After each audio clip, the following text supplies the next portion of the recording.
I want to make it very clear in the beginning, I'm not anti-government. I don't believe in terrorism. And I want to make it especially clear that there are a lot of good people in the FBI and the CIA, naval intelligence, army intelligence, military intelligence, NSA. Unfortunately, there are a few key people in key positions who have made a difference, a big difference, in what's happening in America today. So, looking back, my personal experiences, I retired from the FBI March 1979. At that time, I was in charge of the FBI Los Angeles Division. I had more than 700 personnel under my command. The Attorney General of the United States, Griffin Bell, asked me after I retired if I'd coordinate security for the Pan American Games. I did. I was a consultant in the 1984 Los Angeles Olympics. I was a consultant for former Governor Jerry Brown, California Narcotic Authority. So I do have credentials. My first and credibility, believe me. Now, if you read the internet, you may not think so, because there are some heavy-duty FBI informants out there like Stu Webb and Barbara Hartwell, who are MK-Ultra mind control victims, CIA mind control victims, who are making all kinds of disparaging remarks about me. But I don't want to deal with those people, because if you read their material, you'll see that it's designed to discredit people like me, former State Senator John DeCamp, and other leaders who are trying our best to expose what's happening in America today, and actually around the world. Let's go back to 1776, May the 1st. Adam Weishaupt was commissioned by the Rothschild family to set up the goals to control and take over the world with a one-world government. Adam Weishaupt came up with 25 goals. Among these goals were control the press, corrupt the youth through sex and drugs, elect our own people meaning the Illuminati, to key positions in all levels of the government, city, county, state, and federal. And it goes on. The final goal was to take over the world, the one world government. Information is very well documented by William Guy Carr in his magazine, his book, Pawns in the Game. When I retired, I had no idea what was going on. I had no idea about the Illuminati. I had no idea about Adam Weishaupt. However, my first major investigation when I returned from Puerto Rico was a Dr. Jeffrey R. McDonald case. He's a former Green Beret doctor who was convicted of murdering his wife and 2 children at Fort Bragg, February 17, 1970. He'd been tried and convicted and sentenced to 3 consecutive life sentences. I was asked by the defense team to investigate the case because they claimed that Dr. McDonald was innocent.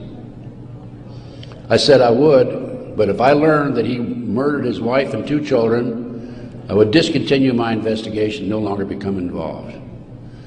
I want you to know I'm still working for Dr. McDonald. He is an innocent man. Now, once I became involved in the case, I had to read everything, and I learned that evidence was lost, evidence was stolen, evidence was altered. An FBI agent, Paul Stombaugh, lied before the grand jury.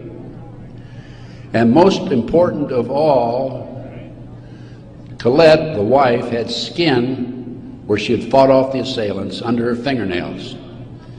That skin was handed over to William F. Ivory, the chief investigator for the Army, and it has disappeared. 10 months into the case, October 25, 1980, I through a series of circumstances, I don't have time to go into the details now, obtained a signed confession from one Helena Stokely. I had 3 sessions with her, 10 days each, total of 30 days. Helena told me that Dr. McDonald did not commit those crimes, that they were committed by her satanic cult group. And I said to myself, what's this all about? I don't know anything about Satanism. I read about it in the Bible, of course, and that's about it. But as I delved into the case, I learned that drugs from Southeast Asia were being flown into the United States to various military bases in plastic bags in the bodies of the dead GIs. I further learned from Helena that her satanic cult group was involved in distributing these drugs up and down the East Coast.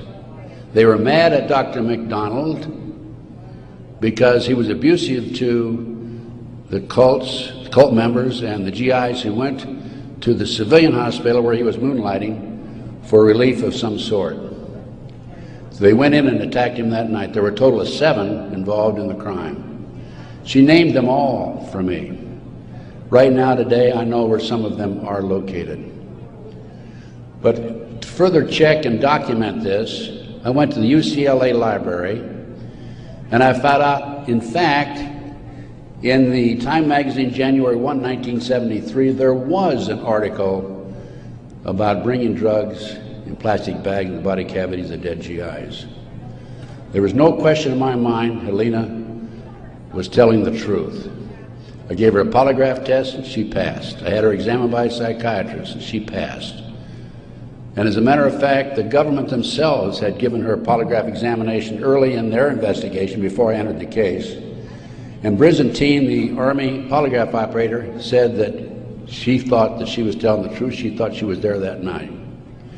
Now, the most recent series of events in the McDonald case, now I'm telling you a little bit about the McDonald case because that's what woke me up as to what was going on. It was after that I started researching and went back and found out about the Illuminati. Illuminati/Satanism. It was after that I learned considerable more about what was going on. And the most recent information, Dr. McDonald, who's been in the penitentiary for some 25 or 26 years now, appeared before a parole board just 2 days ago, his first that he's ever appeared before a parole board. And the reason he had never appeared before is because, in his opinion, had he appeared before, it would be an admission of guilt. In this particular instance, he still claimed he was innocent, but he did appear before the board because he's a newlywed individual with a woman named Kathy. And of course, if you read the papers in the last 2 days, his parole was turned down, and the parole board made him eligible for another hearing in 15 years. This poor man not only lost his wife and 2 children, he has served 25 years in the penitentiary and another 15 years to go. He's 61 years old. I am still working the case. What are the latest developments on the case? In 1997, the judge, federal judge, agreed to do a DNA test. And they chose 15 individual pieces of evidence to be examined. However, the judge said that when you open the evidence envelopes, only the prosecutor can be present. Well, they opened the evidence envelopes. The prosecutor did. How many do you think were empty? 5. 5 evidence envelopes were empty. The skin under Colette's fingernails would have established Dr. McDonald's innocence alone. Now we have DNA authorized in 1997. Here we are in 2005. They still have not completed the DNA test. From the McDonald case, the next case I worked of a major consequence was the McMartin preschool case in Manhattan Beach, California. The children there claimed There were tunnels under the school. They were taken into the tunnels and through the tunnels up into the trap door of a bathroom in a triplex next door, placed in automobiles, and prostituted in the community. These are 2-, 3-, and 4-year-old children before they entered kindergarten. In addition, the children claimed that they were flown into the mountains where they were involved with adults in robes, black robes, chanting, candles. They talked about the brown babies who were cut up, actually sacrificed. And in checking into this and researching this, of course, this was obviously a satanic ceremony. The McMartin family, who owned the preschool, they were tried of Ray Bucky and his grandmother. The grandmother was acquitted, hung jury on Ray Bucky. The second trial, another hung jury. I had an opportunity in 1990 to gain control of the school. Now, the school had been given to Danny Davis, the defense attorney, and he had sold it, even though he made $15 million on the case, by the way. He had sold it to a contractor who was going to tear it down. When I learned this, I contacted the contractor. I said, I want to be given an opportunity to go on that school and look for the tunnels. The authorities had looked for them in 1987. They said they could find no tunnels. Along with some of the parents, we hired Dr. Gary Stickle, UCLA archaeologist. He hired his crew and brought them in. And in 34 days, Dr. Stickle said there had been tunnels under that school. They were covered up, and they were covered in. An informant of mine told me that there was an abandoned satanic site in Crestline, California, up in the mountains. I went up into the mountains and obtained photographs, of the site. I have a lecture that I give where these pictures are available. It's called Gunderson Chronicles #2. It's a 4-hour lecture that I gave in Kansas City a number of years ago, which shows this abandoned site and also pictures from the McMartin Tunnel school dig. From there, I became involved in another case, very frightening case, because I established, with the help of people like John DeCamp, former state senator in Nebraska, that we have in this country today a covert military criminal enterprise, government enterprise, primarily by U.S. military intelligence, that is operating full throttle, and everybody refuses to investigate it. In the Nebraska case, it's called the Franklin Cover-Up. This is the book here that John DeCamp wrote, by the way. It's all documented in there. And in that particular instance, they were taking children out of foster homes, orphanages, Boys Town, driving them from Omaha, Nebraska to Sioux City, Iowa, 184 miles away, placing them in private jets and flying them to Washington, D.C. for sex orgies with prominent people, including congressmen, senators, and certain people in the White House. It's well documented. I have personally talked to Paul Benassi. I had a 5-hour interview with him. It's a tape that's available. I don't have it with me here, but you can order it. I have a 5-hour interview with Paul that he gave me in 1993. Paul told me how he was used.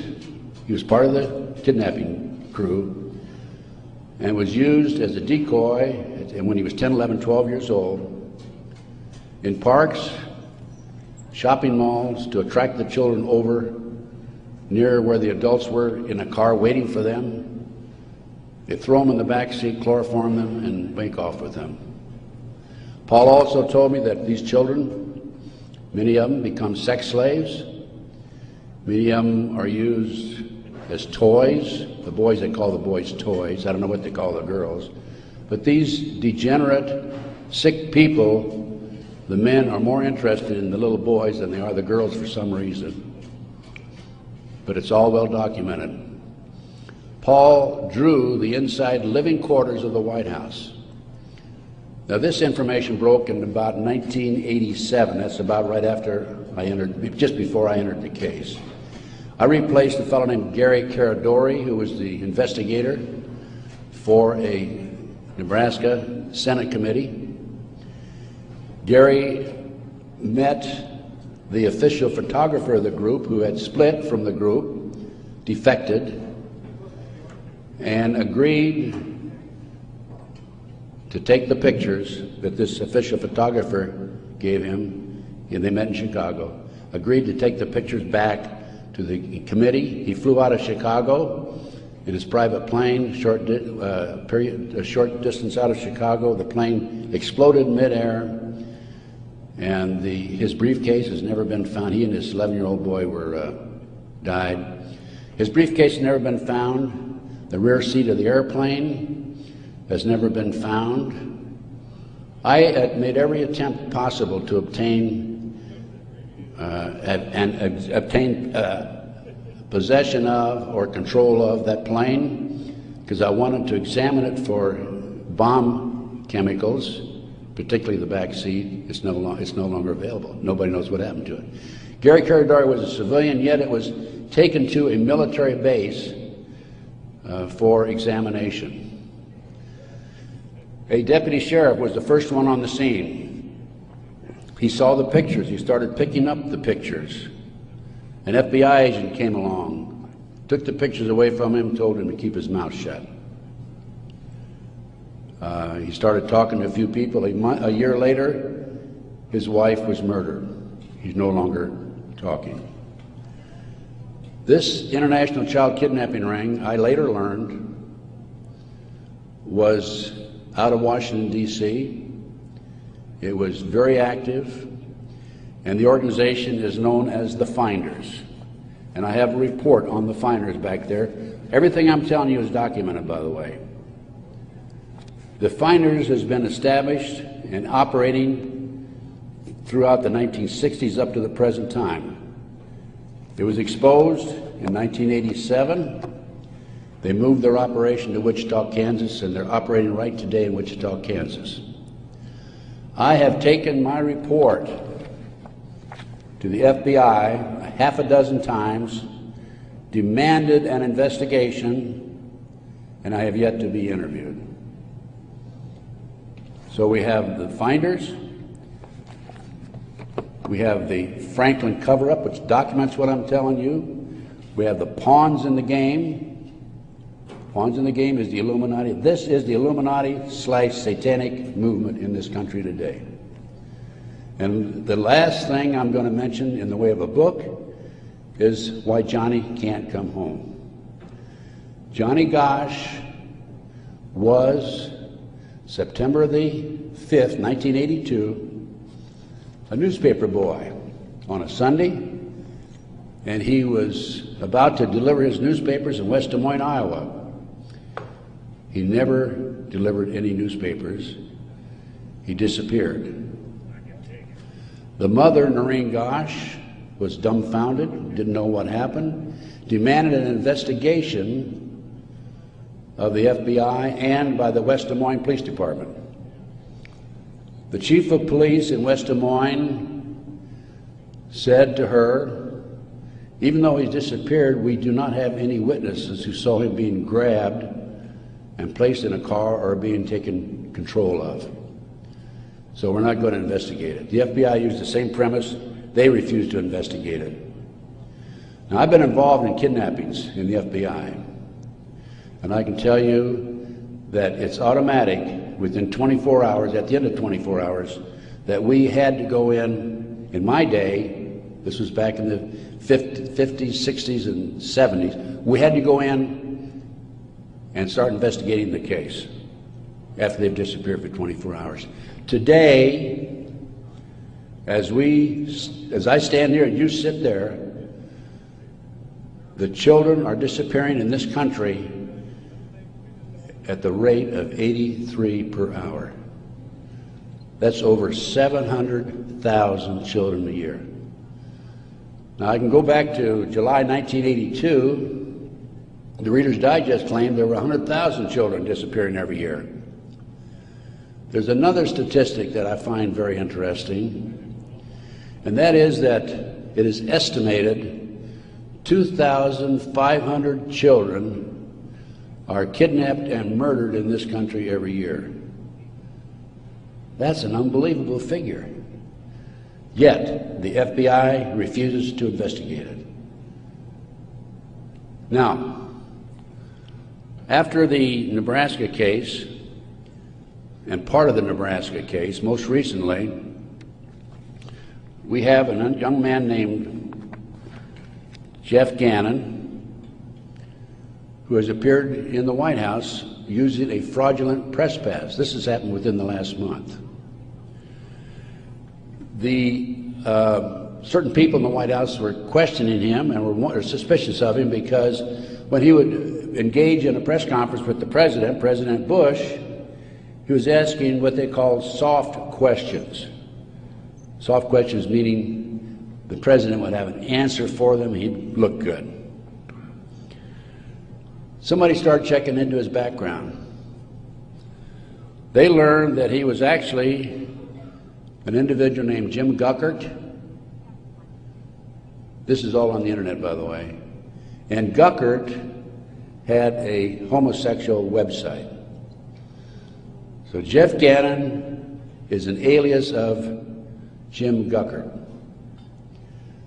Now his picture appeared in the internet, and he is believed to be Johnny Gosch, who was kidnapped September the 5, 1982.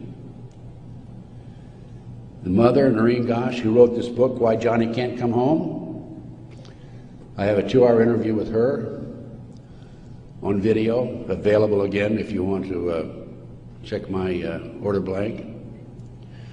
She did not sit still for this. Can you imagine if the 83 mothers of children who disappear every hour would do what Noreen Gosch has done? We wouldn't have this problem today.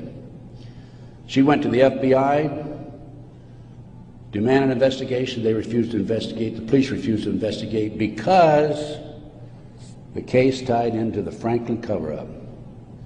Some of our top politicians in the country, leading businessmen, Harold Anderson was identified by the children, past publisher of the Omaha World Herald.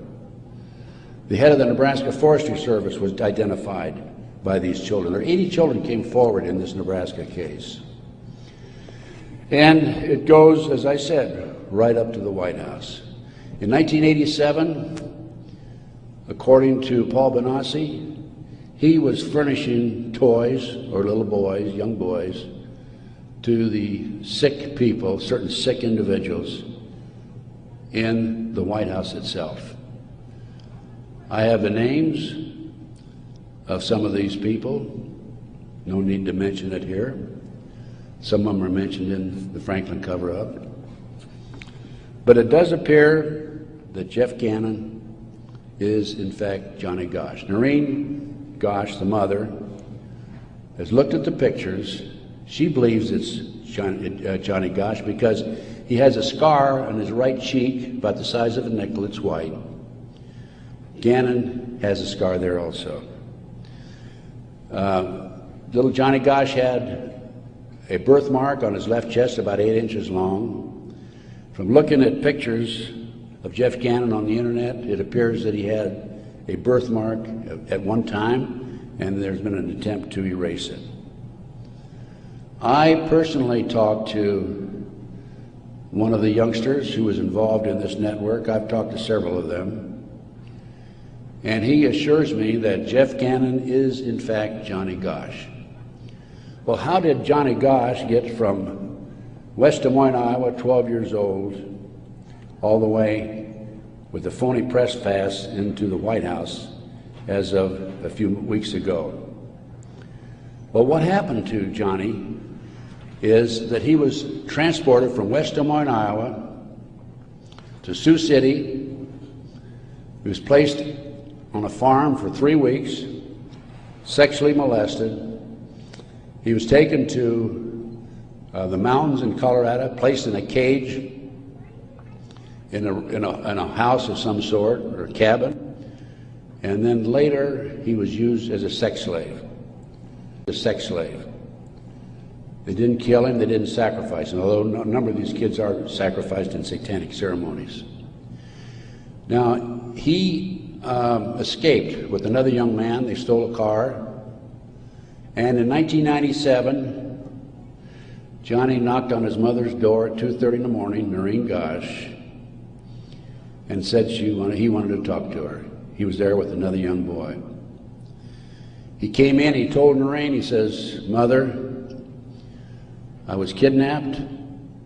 I've been placed in a covert military CIA-controlled, mind-controlled project and used as a sex slave." He said, "I can't come forward at this time because they will kill me." And then he left. Noreen says that's the last time she talked to him, 1997. Now, several years after that, a girl named Burns, who was a producer for 2020, decided to do a story on the Johnny Gosch kidnapping and the Nebraska case. And she interviewed me. In fact, I spent 5 days with her, gave her the benefit of all my research, which is available to you folks also. And then she got a lead that Johnny was hiding out on an Indian reservation in northern Minnesota. She went there and flushed him out, and he basically went into hiding, and now he shows up at the White House. He was a mind control victim. If you don't know anything about MKUltra mind control program, it came into this country through the German scientists after World War II. They were involved with the Nazis during the war and prior to World War II in developing robots and individuals to be used on command for anything that they wished, including assassinations and other nefarious activity. The MKUltra program, CIA mind control program, was investigated by Congress in 1987. Congress said, CIA, you got to quit doing that. You're bad boys. And they said, we will quit. Don't kid yourself. It's very active today. There are people like Barbara Hartwell out there who are mind control victims. She's another one who's been bashing me. I must be doing a pretty good job because I wouldn't have these people criticizing me on the internet like they do. And of course, it doesn't bother me in the least. But going back to the Nebraska case, MKUltra, a lot of this training took place at Offutt Air Force Base in Omaha, Nebraska, which was Strategic Air Command headquarters. You recall after 9/11, the president flew to, I think it was to the south, someplace in Louisiana or New Orleans, and then he flew to Offutt Air Force Base in the afternoon of September the 11th, 01. And they had a party there that morning at 9:30 in the morning. He missed the party. He was sorry he missed the party. Warren Buffett was there, by the way. And the MKUltra program has been very actively administered, not only at Offutt Air Force Base, at Fort Bragg, North Carolina, the place where Dr. McDonald's family was slaughtered in 1970. Now, the Nebraska case, I don't want to leave that without telling you that in the early 1990s, Yorkshire TV came to the United States with a camera crew for 7 months to do a documentary on it. They went back to England, produced the documentary, and they brought it over into the United States. It was listed in the TV guide to be aired on May the 3rd, 1994. When certain members of Congress found out about it, they threatened the cable industry with restrictive legislation Somebody anonymously bought up the rights to the videotape or the documentary and ordered all copies destroyed. I just happen to have a bootleg copy of that documentary, and it is available. I have been selling these and these books and getting this report out of mine to anybody that's interested in it. And by the way, I have a 5-package deal for you at about a 15% discount, 15 to 20% discount if you buy all 5 items. So about 6 months ago, as any good investigator would do, I said, I'm going to get a copy of that TV guide. I didn't have a copy. John DeCamp had one at one time, couldn't find it. That's typical of John, by the way. Good friend, great guy. And so I said, I'm going to get my own copy. So I wrote to TV Guide people. And I received a copy of the TV Guide for May 3rd, 1994. 10 p.m. Discovery Channel. It's not listed.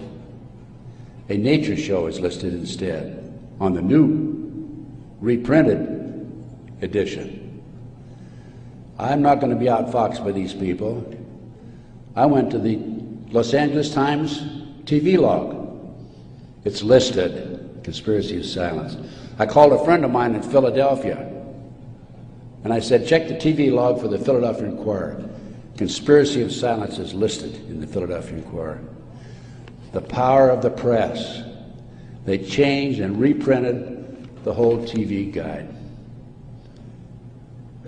It never has been shown publicly in the United States, and I doubt if it ever will be shown publicly. But as I said, it is available to you.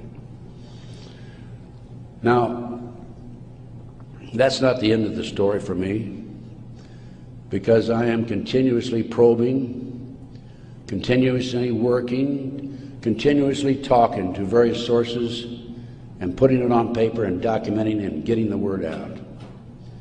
This is the direction that we have to go. Americans, for the most part, are oblivious to what's really going on behind the scenes. One of the things that, in addition to the McDonald case, that got me thinking was the Jack Kennedy assassination. So I checked into that, and by the way, I used to be in charge of the FBI in Dallas, and also I was in charge in Los Angeles after Dallas. So in checking into the Jack Kennedy assassination, I learned, no question about it, that it was a joint hit by the CIA and the Chicago mob. Sam Giancana, head of the La Cosa Nostra in Chicago, 3 days before he was to testify before Congress, was shot and killed, murdered. This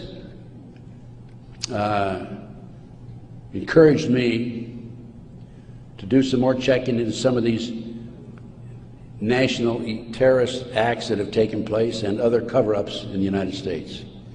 I interviewed the naval intelligence officer who on December 4th, 1941, received information that the Japanese were going to bomb Pearl Harbor. We had broken the secret code of the Japanese. He told me personally, on December the 4th, he gave it to his superiors. They passed it up the line. After Pearl Harbor, he was subpoenaed to testify before Congress. His boss called him in and said, don't worry about it, don't respond to the subpoena. Someday you'll know why. He never did testify before Congress. And he recently passed on, by the way. So we have not only a cover-up in these other areas, but looking at the national picture, Pearl Harbor. And look at Waco. The military was involved in destroying and shooting and killing, and also the FBI, women and children in Waco. They used tanks, military tanks, in violation of posse comitatus, which is a law that says the military cannot be used to enforce a civilian population. They got away with it. There's an interesting story. I did some research on Waco. As I've told you, I've done a lot of research. And in many instances, I've not only been there, I've done that, and I've been on the scene. I've spent most of my retirement money investigating these matters, including Oklahoma City, and I'll go into that in just a minute, 911 and so forth. But in Waco, there were 4 BATF agents who were shot and killed. Some of the Branch Davidians were tried, sentenced for these, quote, murders, and are serving prison terms today, probably for life. In researching the 4 BATF agents who were shot, I learned every one of them was shot in the head. Now, for those of you who have been in the military, that's a sniper shot, no question about it. One of them, the bullet, the trajectory of the bullet was from above, down through his lip, and into his body, probably from a helicopter.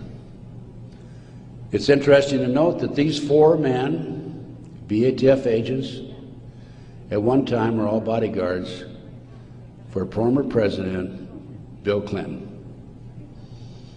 That was Waco. Ruby Ridge. Randy Weaver was set up by a BATF, Bureau of Alcohol, Tobacco, and Firearms, informant. He bought a shotgun that was about 1/4 of an inch too short by law. They arrested him and served him with a warrant. He refused to appear before the courts, and they sent an army after him. Horiuchi, the FBI sharpshooter, shot and killed his wife while she was standing in the doorway. He used to brag about what a great shot he was. Another instance where they tried to railroad a good, loyal American who fell in a trap. And then we have the 1993, continuing with the great conspiracy. I call this a great conspiracy, and that's what it is. Car bombing of the World Trade Center. I have a copy of the New York Times, October 28, 1993, and in the article, this was reporting from the trial that took place, an FBI informant named Salam, who was in among the terrorists, testified that he was commissioned by the terrorists to put the bomb together, the car bomb together, to bomb the World Trade Center in February 1993. And fortunately for him, when he met with the terrorists, he wore a body mic so he could record every word that was said. Unknown to the FBI, when he met with the FBI, he also wore a body mic. That was probably what kept him from being set up and framed and sent to prison. This is actually in this newspaper article. He went to his FBI superiors, says, I've been commissioned to put the bomb together. We're going to use a dummy bomb, aren't we? And he was told by his FBI superiors, no, we're going to use a real bomb. Now, I don't understand why Congress and Senate, investigators, and our leaders in Washington, D.C. are not jumping up and down over that situation. The FBI not only knew in advance of the car bombing, they furnished the ingredients for the bomb. Why doesn't somebody take some action in that area? Why doesn't somebody investigate this international child kidnapping ring being operated by the CIA? Why are these congressmen voting on bills like the Patriot Act, which takes away many of our constitutional rights and civil liberties in the best interests of, quote, protection for our country and protection from the terrorists? Let me tell you something, ladies and gentlemen. There are people in our government, a rogue outfit, whatever, I'm not sure, who are actually behind these terrorist acts. And the reason they're behind the terrorist acts is so they can pass bills like the Patriot Act And the reason the congressmen and the senators vote for these stupid bills, stupid by our terms and our definition, is because many of them have been set up and framed through sex and drugs. So then we have Oklahoma City, 1995. I personally made 2 trips to Oklahoma City. I investigated Oklahoma City. Because of my report, the defense attorney for Timothy McVeigh sent 2 of his investigators to interview me. I spent 4 hours with them. Actually, I got a lot of information out of them. For example, they told me that they were allowed to tour the remains of the Murrah building in Oklahoma City in the presence of a U.S. Marshal, but they were not allowed under any circumstances to take soil samples or to pick up any evidence for examination. Stephen Jones was their attorney. I heard that they were going to tear down the building. Now, you can trace bombs through what they call the taggants, the chemicals. When I heard this, I called John DeCamp. I said, John, we've got to prevent that building from coming down. And I actually called an outfit in Chicago, the Pat Kennedy Group, who were specialists in examining evidence of this type. And John called McVeigh's attorney, Jones, and because John had a client he was representing who was involved in the case, Jones said, I'll handle the paper, we'll have a hearing, we will prevent that building from coming down. The next thing we heard, the building was coming down. John called Jones, what's going on? And he had no good answer for it. That was evidence. I've been at many a crime scene, and it is critical that the evidence be preserved. That was a huge cover-up. McVeigh wrote a letter to his sister. McVeigh was in Special Forces. The government says, military says, oh no, he flunked out. He didn't flunk out. He was recruited out of Special Forces, according to him, a letter he wrote to his sister, to be trained to be a CIA assassin and also to work for the CIA international drug operation, both against the competition and for the CIA pro-drug people. McVeigh was, in my opinion, an MK-Ultra mind control victim. He was visited in prison in Oklahoma and in Colorado by Dr. Jolly West. This was secret, by the way. I happened to find out because I made some phone calls to the right people. Jolly West was one of the foremost leaders, along with Sidney Gottlieb, in the CIA's MK-Ultra mind control operation.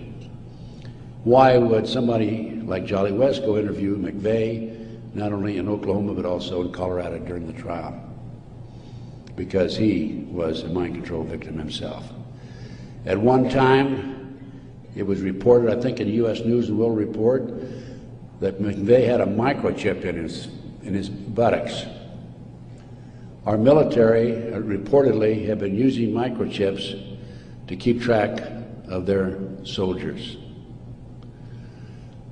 The bomb in the truck allegedly was a fertilizer bomb. The government first announced that it was a 1,500-pound bomb and then a 2,500-pound bomb, and I think it ended up being 4,800 pounds.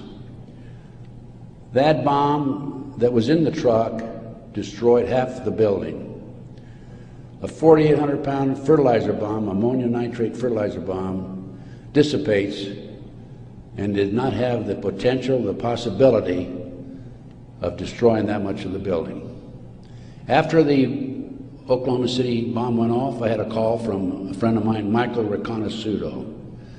For those of you who are making notes, look up in the internet, R-I-C-O-N-O-S-C-I-U-T-O. Michael Riconosciuto. I've been working with Michael since the early 1980s, 82 is when I first met him. He was a CIA agent, operative for some 2 decades. He was also an FBI informant at one time. His father owned the Hercules Manufacturing in Silicon Valley, California.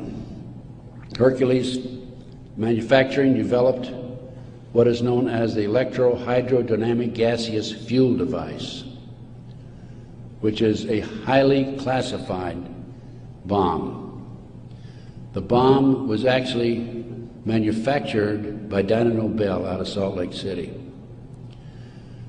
Now, Michael, in the meantime, is in jail now, right today. In fact, I talked to him yesterday because he started to talk before the Brooks Committee about a very interesting case involving the Promise software.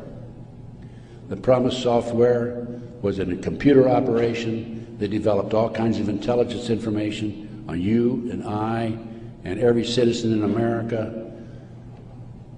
The Department of Justice leased it for 2 years. At the end of 2 years, they refused to pay Bill and Nancy Hamilton the $10 million they owed them.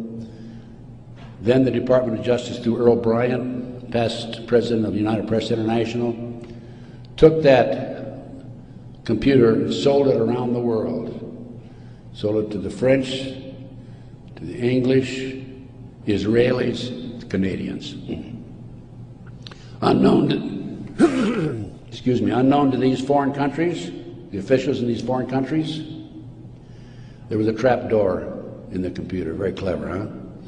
A trap door secretly allowed us, the U.S. government, to retrieve all the information they developed. Michael Reconnaissance was the CIA agent who developed the trap door in the Promise software computer. And when Congress started to investigate it, in the late 1980s, they called on Michael, and we want you to testify. Michael received a threatening phone call 2 weeks before he was to testify. He claimed from a fellow named Vietnix, Peter Vietnix, U.S. Department of Justice, if you testify, you'll be sorry. Michael testified anyway. A few weeks later, was arrested for drugs, is now serving a 30-year prison sentence because he dared to expose these nefarious activities by this rogue criminal enterprise operating within the confines of the U.S. government. Now, I got off a little I gave you a little background on Michael. Going back to Oklahoma City now, I want you to understand who Michael is. He's not some guy walking down the street with a grocery basket looking for a recycling center, okay? He has credibility. Now, Michael called me right after the Oklahoma City bomb went off, and he said, Ted, he called from prison, by the way, that's my bomb, meaning that Hercules developed it. That was not an ammonium nitrate bomb. Now, when that bomb was tested in 1982, I happened to be with a group of intelligence agents in Palm Springs waiting for the results of that test. It was tested in Area 51. It was underestimated because the power, it was so powerful that 2 of the technicians died. They underestimated the strength of it. This, I'll call it a barometric bomb. This barometric bomb, according to Michael, was what was in the car, not a fertilizer bomb. I have an Oklahoma City report on that. So what did I do as an investigator? Well, I went to the Pickaninny Arsenal in New Jersey, and I gave him the contract number, which I obtained through a science magazine. One of my associates actually did the research on that. And I gave the Picatinny Arsenal the contract number. This is public, available to the public, by the way. And the Picatinny Arsenal came back and said there's no such contract here, even though I had the contract number. By the way, that's documented in my report. And I went to Dyna Nobel, who I knew manufactured it. And they didn't even bother to respond. It's interesting to note that a Dyna Nobel expert witness testified at the grand jury when they indicted McVeigh. In September of 1995, some 5 or 6 months after the 19th of April, 1995, Oklahoma City, In September, there was I lost my train of thought there for a minute. There was an article in Fireman's Magazine. It was written by the editor of Fireman's Magazine. The information was obtained from the Oklahoma City Fire Department. And in that article, again, that's in my report, in that article, it states that 4 unexploded devices were taken out of the building. When people were in the building after the bombing, dying, they discontinued the rescue efforts for some 5 hours while they carried out a bunch of government files, men in blue suits of some sort, sweatsuits. So what I'm telling you is, Oklahoma City was perpetrated by certainly people other than McVeigh and Nichols, and now Roger Moore, if you read the paper recently, the gun dealer who claims that he was robbed of his guns in Arkansas and that money was used to finance the Oklahoma City bombing. Roger Moore has been accused by Terry Nichols of being involved in it. Roger Moore denies it. Roger Moore, at the time of the Oklahoma City bombing, was an FBI informant. I had an inside investigator in Oklahoma City tell me that there were at least 11 other individuals involved in Oklahoma City. Okay, that brings us up. We've gone through Pearl Harbor, Waco, Ruby Ridge, car bombing 93, Oklahoma City 95. That brings us up to 9/11. As I said, Michael's in prison. I'm his, quote, investigator of record, which means I'm like an attorney. I should have access to him on a regular basis. I represent this man. For a year prior to 9/11, actually a year and a half, I tried to get in and see Michael. He was in prison in northern Pennsylvania. I was in the Philadelphia area. The Bureau of Prisons would not allow me to see him. I finally was able to talk to Michael in January 2003. I flew to the East Coast, spent 3 days with him. Michael told me that he had developed information from among his contacts in advance of 9/11 that they were going involved in using missiles, airplane missiles, and they were going involved in skyjackings. They were training Arab terrorists, and also he knew the identity of the person in the United States, an Arab who lived in Paterson, New Jersey, who was the leader of terrorist activity by the Arabs in this country. Now, Michael had this information because, you're saying, how could Michael develop this information being in prison? Because I met with Osama bin Laden, along with Michael, and along with the State Department representative in the spring of 1986. At that time, I was contacted by a former top Ronnie Reagan official who said, can we help the Afghan rebels? They were our friends then. And I called Michael, I said, what do you think? And he said, let's meet. So there was a fourth fellow there. We didn't know at the time it was Osama bin Laden. Has actually used the name Tim Osman, traveling under Turkish passport. But because of Michael, I passed the ball to him. I just arranged for the meeting and went on. But Michael traveled all over the world putting this package together to furnish the Afghan rebels with the surface-to-air missiles that defeated the Soviets, really, shot down their helicopters.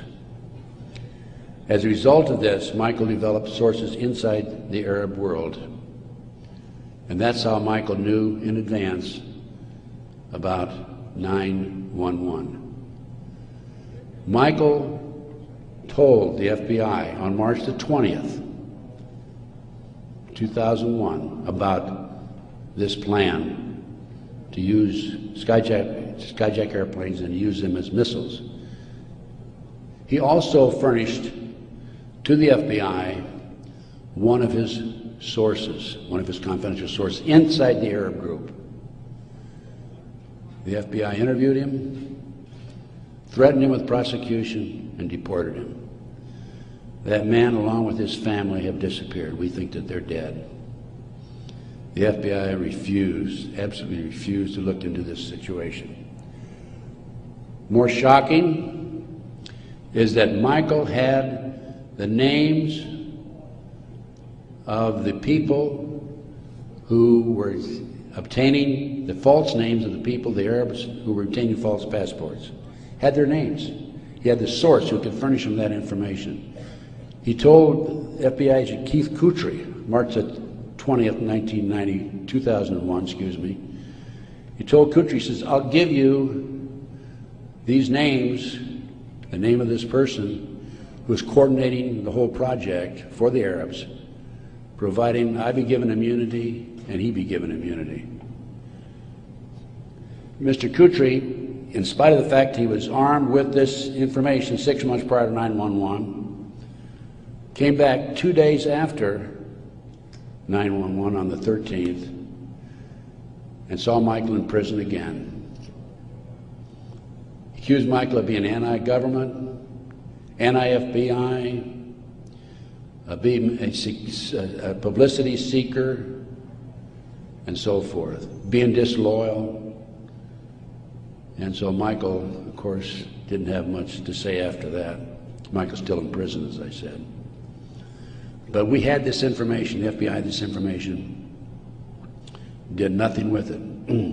Kutry admitted on September the 13th, admitted that the FBI did nothing with it.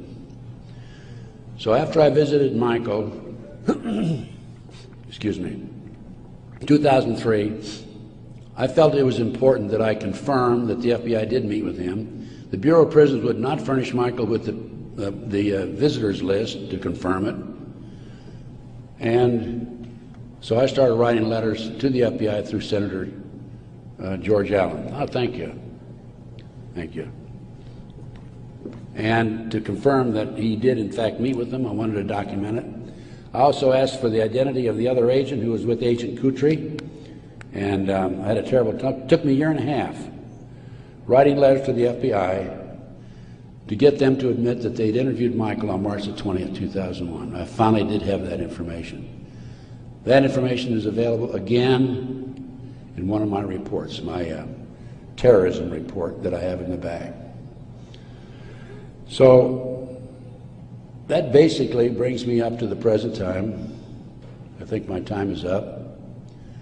But I feel compelled, as a former FBI agent, I had all this training, and I feel compelled to do everything I can to educate as many fellow Americans as I can as to what's going on behind the scenes. We have been operated and orchestrated primarily by U.S. military intelligence, covert criminal enterprise involving the FBI and the CIA, active in this country today. It's being covered up right from the beginning. They're using FBI informants to set up and frame people. By the way, they tried to frame me on a drug deal back in 1984, and it didn't work. The girl that they used to try to frame me contacted me, said, I need to meet with you. We met, she told me the whole story. I took a signed statement from her. Her name is Pam Fawcett. And I said to Pam, Pam, you're working for these people, the DEA and the FBI, in Modesto, by the way. She was making phone calls to me. I said, you're working with these people trying to set me up. Why have you, and of course, in the phone calls, she kept saying, trying to get me to make admissions that had knowledge of a felony, and I wouldn't. I said, I don't have any knowledge of that. Or was involved in a felony, actually. I said, Pam, look, you were working with these people for 6 months. They gave you $2,000. You had the run of the FBI office. You had your own coffee cup. Why did you come to me and tell me this now? And I'd helped her, give her a little advice about her 14-year-old son. in the interim, you know, talking back and forth as any individual would do who might be able to help. And she said, "Ted, I woke up the other morning and I realized you're the only honest son of a bitch I've talked to in 6 months." Those were her exact words. The FBI not only tried to set me up on a drug deal, I've also been the victim of 4 separate investigations. They tried to set me up on a fraud case in Dallas. And most recently, very frankly, I've been under surveillance, heavy surveillance. I've had illegal entries into my car, into my apartment. There's been attempts to gas me within the last month. And I was able to anticipate it and avoid it. But they don't want people like me out telling the truth. And that's what I'm doing. And I will not stop. I will continue to do so in the future. So that's basically it. I brought you from 1776 to the present time. We went through one conspiracy after another. Brian Gimble was interviewing Jim Nichols, Terry Nichols' brother, on national TV after the Oklahoma City bombing, by the way. And I had given Jim Nichols my Oklahoma City bombing report. And Jim said to Brian Gumble, he says, "Have you read Ted Gunderson's Oklahoma City report?" And Gumble says, "Oh, Ted Gunderson's a conspiracy theorist." I want you to know I'm not a conspiracy theorist. I'm a conspiracy realist. It is there. All you have to do is get your own website, get your own internet, go out. There's a lot of disinformation out there, but you can pick out what's really solid and what's really truthful.